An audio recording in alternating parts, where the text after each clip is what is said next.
Hello and welcome to an overview of the Myers-Briggs Type Indicator. So why learn about MBTI? Well, it is incredibly useful for helping you develop a greater understanding of yourself and others so that you can increase your flexibility and effectiveness when communicating.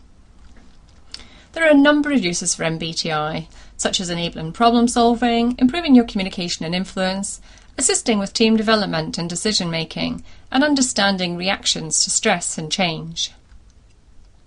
There are 4 dimensions, the first one being extroversion or introversion, and this is about where you focus your attention. Sensing and intuitive, how you take in information, thinking and feeling, how you make decisions, and lastly, judging and perceiving, how you like to structure or orientate yourself in the world. So let's go through these one by one. So where do you focus your attention? More extroverted or introverted? And with regards to all 4 of these dimensions, we can always do both, but it's which one do you do first, the one that takes the least effort and energy for you to do. So typically, people with an extroverted preference, they communicate through talking, they like to hear themselves speak, so they've extroverted their energy outside of themselves. Whereas people with an introverted preference, they go inside, they like to consider and reflect on what they're going to say.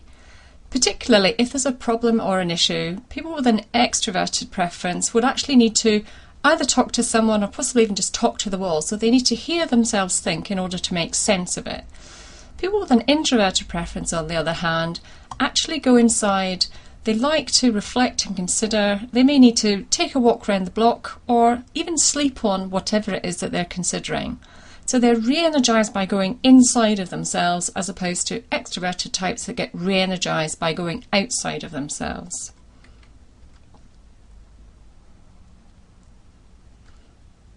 The second dimension then, how you take in information, more sensing or intuitive.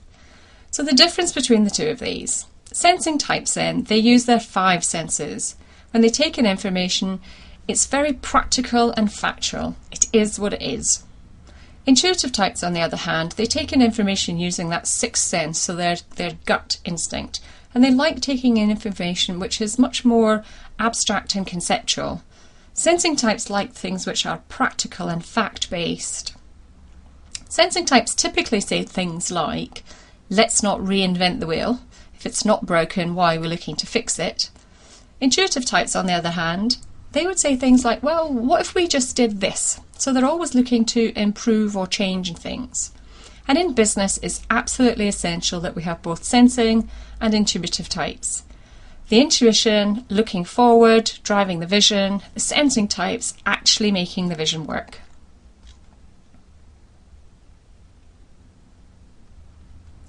The third dimension then, how you make decisions. And again, of course, we can do both. The essential difference between thinking and feeling is when they make decisions, thinking types dissociate from the issue or the problem, they step back and they make the decision which is fair and just for everyone. Whereas feeling types will step in and make decisions which is about that individual. So feeling types look at the consequences and implications to the people involved, and thinking types will make decisions based on the consequences and impact to the task. Thinking types make their decisions based from their head, feeling types much more from their heart. So thinking types, it's about being firm and fair, as opposed to the feeling type, it's about empathy and compassion.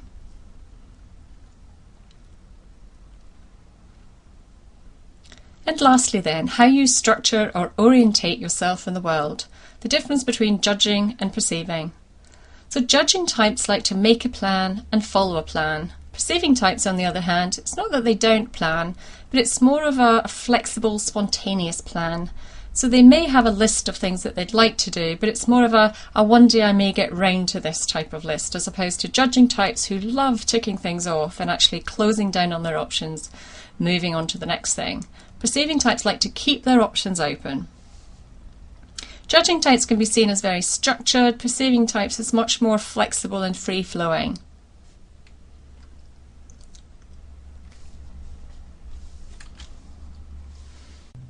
So things to remember about type.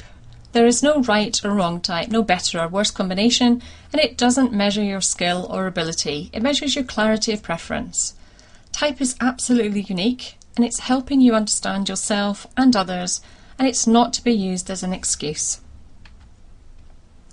We do run quarterly webinars, so if you'd like to learn more about your personality type, please join me on one of these.